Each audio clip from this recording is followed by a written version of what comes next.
Good morning, everyone. Let us get this wonderful conference started. You'll be surprised I am not David Berkeson. I'm somewhat taller and younger than he is.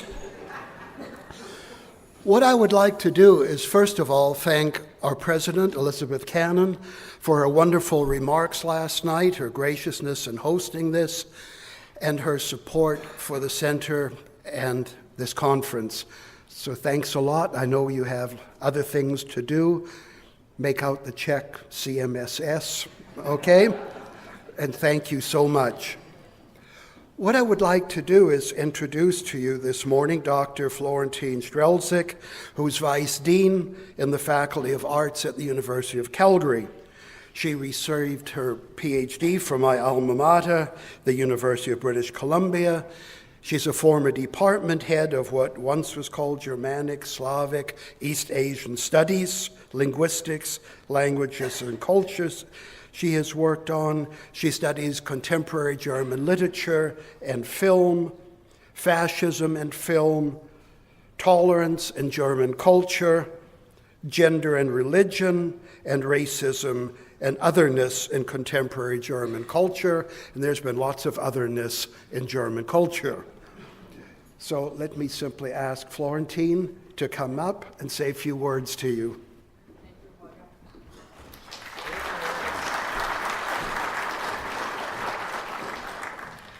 Good morning, everyone. President Cannon, Minister Hehr, honored guests, colleagues, and friends. I'm Florentine Strzelcyzk, presently acting Dean for the Faculty of Arts here at the University of Calgary.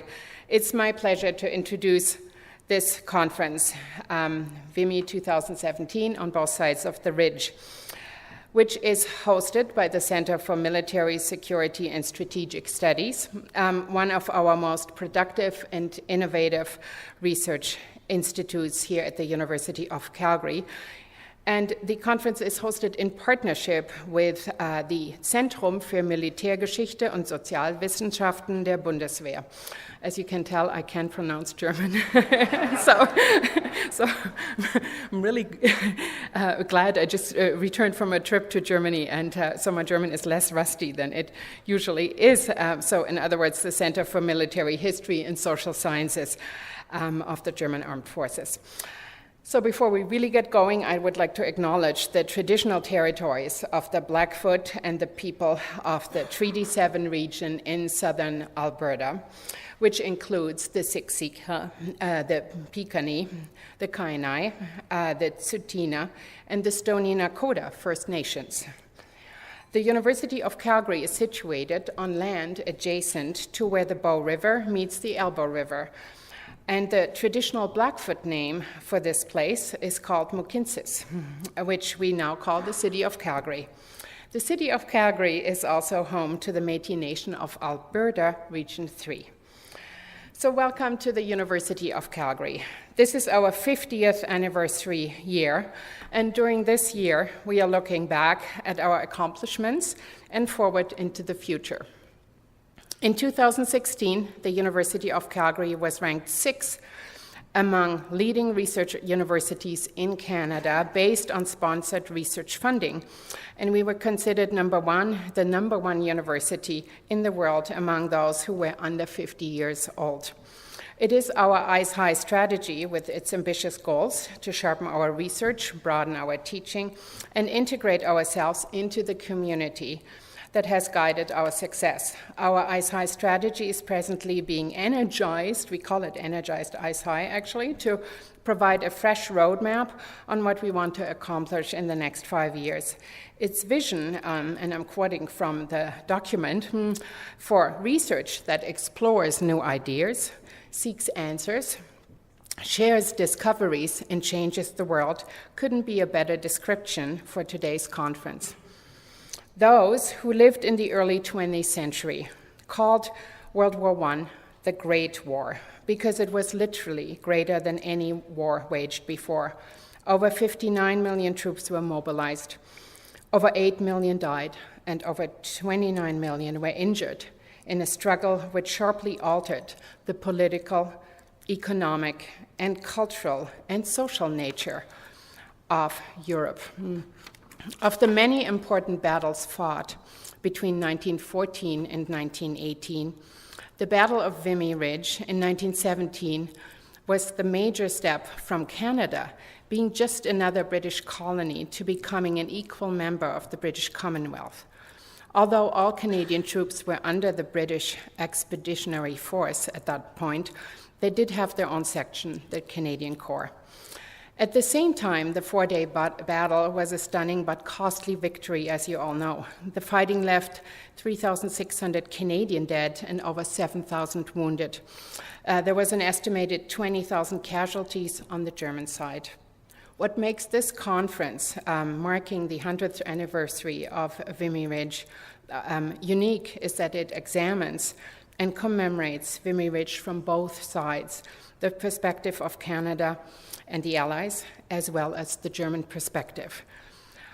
Having a graduate degree in German history myself, a master's, I know that events like this that had global importance can only ever be understood if they are examined from a multinational and multidisciplinary perspective. And that is what the Center for Military Strategic and Security Studies, I'm getting the names mixed up right now, is really what they excel at and have had a great track record of achieving. And so I'm really excited about this particular conference and the multidisciplinary perspective that it will put forward. So today we have 5 outstanding German scholars here with us, as well as lauded North American scholars. The assembled researchers will also highlight British, French, and American perspectives and discuss how this particular battle is commemorated at the Canadian War Museum today and how it has influenced also Canadian artistic representations. Now, before I introduce the Honourable Kent Hehr, I would like to acknowledge again our university's president, Elizabeth Cannon, as well as a number of our distinguished guests today. Dr. Hans-Hubertus Mack, Dr. Michael Epkenhans, Dr. Gerhard Groß, Dr. Markus Pöhlmann, Dr. Christian Stachelbeck, Lieutenant Colonel Nico Hülshoff, military attaché from the German Embassy in Ottawa, Colonel Eppo van Valderen, Commander 41 Canadian Brigade Group, Captain Richard Prattley from the Royal Air Force, Jean Desrosiers, Director of Commemoration Operations Veterans Affairs Canada. Welcome all to the University of Calgary and to this particular conference. And thank you to David, who's not, David Berkeson, who's not here quite yet, for all the work that he and his team put into this conference. I would now like to introduce the Honourable Kent Hehr, Canada's Minister of Veterans Affairs and Associate Minister of National Defence. Born and raised in Calgary, so welcome home, Kent's life drastically changed when he was hit by a drive-by shooter, leaving him paralyzed at the age of 21. The life-altering injury did not squash his ambitions. While he was relearning to use his fingers, he already studied at the University of Calgary, earning a bachelor degree in Canadian Studies, followed by a Bachelor of Law in 2001. Kent has practiced law at the prestigious national firm Fraser Milner Casgrain and has become an active community leader, working with the United Way and heading the Alberta branch of the Canadian Paraplegic Association in 2008. Then Kent was named one of the 20 most compelling Calgarians to watch by the Calgary Herald. Later that year, he won the race to represent Calgary-Buffalo in the Legislative Assembly of Alberta, a seat he successfully defended in 2012.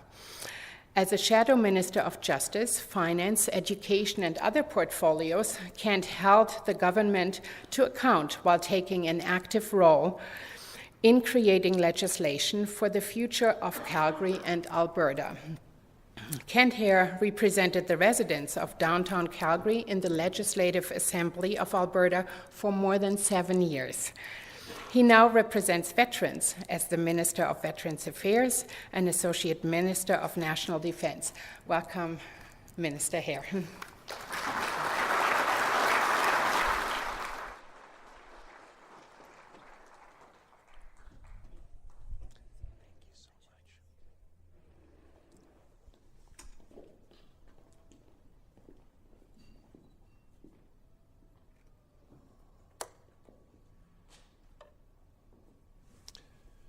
Well, thank you very much. That was a very kind introduction. And before I make my remarks, I'd actually like to make a few remarks, if that's okay.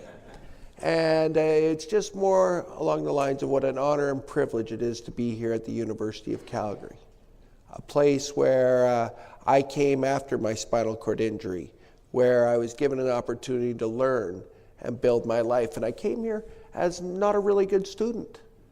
But after a decade of being here with teachers, faculty members, those surrounding this great neighborhood, helping me out, giving me their time, giving me the benefits of assistance, I was really able to leave here with a law degree and able to build my life.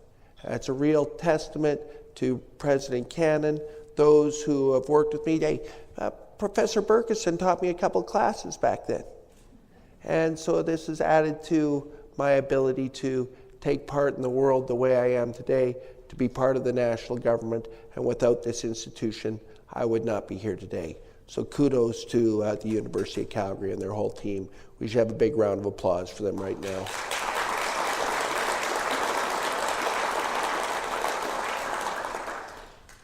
And I'd also just like to welcome our German friends. Thank you so much for being here.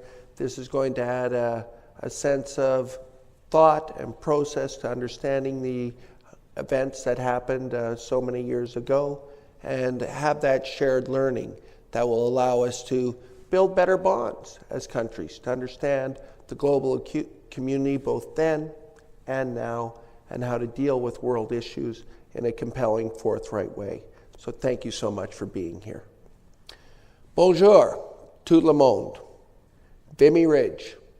Those two simple words evoke such passion, such pride. A battle that lasted 4 days and cost Canada 3,598 lives, wounding thousands upon thousands more. A battle that saw tens of thousands of Canadian infantrymen courageously climb out of their trenches to face the enemy together.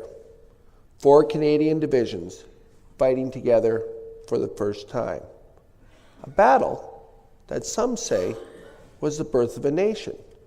A battle that was, in the eyes of so many, a turning point in Canadian history. Once the guns of the Great War fell silent, many nations had experienced difficult losses. The effects of the First World War were felt around the globe, and to this day are enduring. As you know, I recently returned from Vimy, France, where we marked the 100th anniversary of this important military milestone. The ceremony was nothing short of spectacular, and yet it was a solemn occasion of remembrance, service, and sacrifice, not only for those who participated in the Battle of Vimy Ridge, but for those who participated in the First World War. And in my view, for the 2.3 million who have served in the Canadian Armed Forces since we became a nation. Reflecting on those in the front lines, behind the lines, and the home front, the ceremony told the story of Canada's experience in the First World War and at Vimy.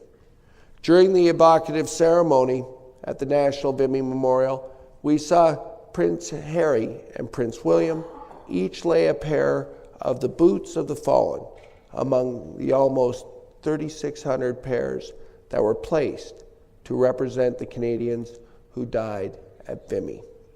Among others, we also heard from the Governor General and the Prime Minister, though no words could truly capture the emotion felt at that ceremony. I can say that sitting in the front row, watching the ceremony, understanding the importance of the event and the importance of the day, my thoughts still came back to Calgary, back to Western Canada High School, a school in the constituency I represent. In 1914, at the outbreak of the war, until 1918, at the end, over 50 students, boys, some as young as 14, went off to the trenches, the snow, the sleet, the hail, the fierce battle, the poisonous gas, witnessing the vulgarities of war firsthand. To think of these kids, and they were kids, their sacrifices and what they did compared to what I was doing in high school. Playing hockey, studying a little bit, having a great deal of fun, it's nothing short of profound. I thought about that a lot during the service. Although I am not a historian, despite Professor Berkeson's best efforts, I have always felt drawn to our proud military history and felt particularly fascinated by the First World War. Canadians came together for a common cause during the Great War and stood up to defend those values we hold so dear, but at a great cost. For a young nation of only 8 million at the time, more than 650,000 men and women from Canada and Newfoundland served in the First World War. More than 66,000 gave their lives, and another 172,000 were wounded. And many, many, many more came home with invisible wounds, suffering from shell shock and battle fatigue. For them and their families, it was an impact that lasted far longer than the 4 years they were over there. This is why it is an important part of my role as Minister of Veterans Affairs to pay tribute to these kinds of remarkable efforts and the contributions of our veterans and those who made the ultimate sacrifice, and why it is always an honor to speak to students and others at conferences like these, particularly here today with the Vimy commemorative events still so fresh in our memories. On April 9th, tens of thousands of people came together in France and in Ottawa and in communities across the country to pay tribute and honor this important anniversary. Canada was fundamentally changed after the Battle of Vimy Ridge and the First World War as a whole. One notable change was that the role of women. Back in 1914, their expected primary role was to take care of the homes and the children.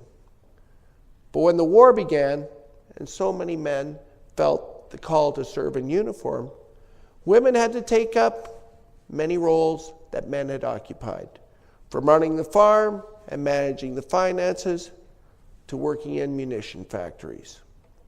I think one important thing that many people forget was that it wasn't only men who served, it was also women. But they weren't just serving on the home front, they were serving on the front lines as well. More than 2,500 Canadian nursing sisters served overseas to care for our soldiers. They gave support while under attack, from air raids, from shell fire, and witnessed the horrors and dangers of the casualties on the front lines. These courageous women played a crucial role in the battlefield and also paid a price. 45 nursing sisters gave their lives during the Great War. As a result of these changes, women's rights progressed, and most Canadian women won the right to vote federally by the end of the war. Something else the First World War gave rise to in Canada was the Canadian press. Prior to the Great War, the predecessor to this news organization was better known for reproducing news from media outlets of other countries, like the Associated Press in the United States. However, once Canadians started fighting overseas, our citizens hungered to know more about our soldiers and their great efforts, which sadly were hardly even a side note in other countries' news stories.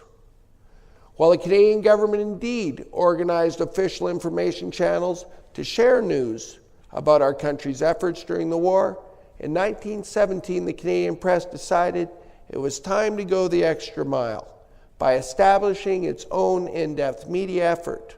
The government provided an annual subsidy, and the Canadian press soon began to carry correspondence stories from the front lines. Canadians relished receiving these timely information and media dispatches and reports on our brave men and women in uniform overseas were welcomed by readers across the country. Ever since, the Canadian press has been keeping Canadians informed and telling them the story of our country. It proudly reported on some of the activities from the recent commemorative activities around the 100th anniversary of the Battle of Vimy. Hopefully, some of you were able to attend the ceremony or catch some of it on the news coverage. It was most certainly a memorable occasion overseas and here at home. And in watching some of the coverage when I returned home, in addition to the Canadian press, I think the CBC did a tremendous job covering the ceremonies.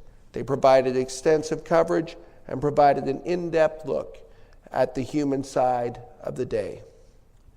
There are many myths and legends around the Battle of Vimy Ridge, but nobody denies that our Canadian soldiers achieved a remarkable victory that day, and Canada was being viewed in a new light.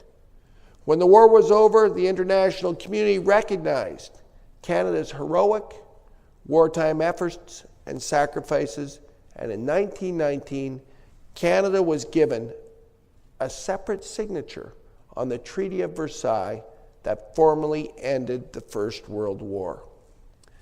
There were many pivotal moments in the First World War and many perspectives of Vimy. And I understand you will cover a great many of them here during this conference. There are sure to be many interesting discussions. And in fact, everyone has their own version of history.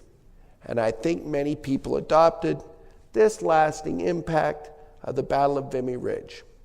That on the morning, on April 9, the band of men on the battlefield had all largely identified themselves as British soldiers. But after that day, after they had stormed that hill and taken their objective, at the end of that victorious battle, they had identified as Canadian. Whether this is in fact correct history, I don't know. But in going back to France and reliving the journey, it is what is felt like to me. I had that fond memory. As we gather here, looking back at the Battle of Vimy Ridge 100 years later and celebrating Canada's sesquicentennial anniversary of Confederation, there is no better time to think about our past, reflect on what we have accomplished, and look forward to the future. Most of you, just like me, were born in a time of peace and security in Canada, and likely have not witnessed the turmoil of war. I personally am thankful for the 2.3 million Canadian men and women who have served in our Canadian Armed Forces and done so bravely and boldly.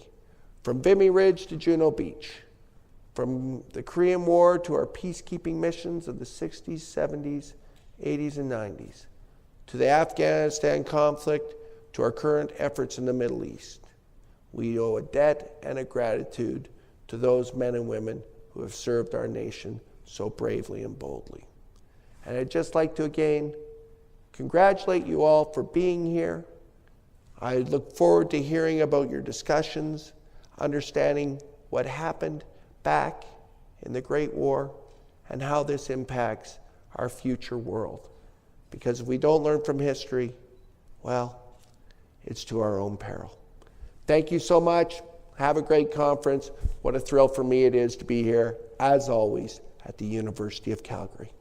Take care.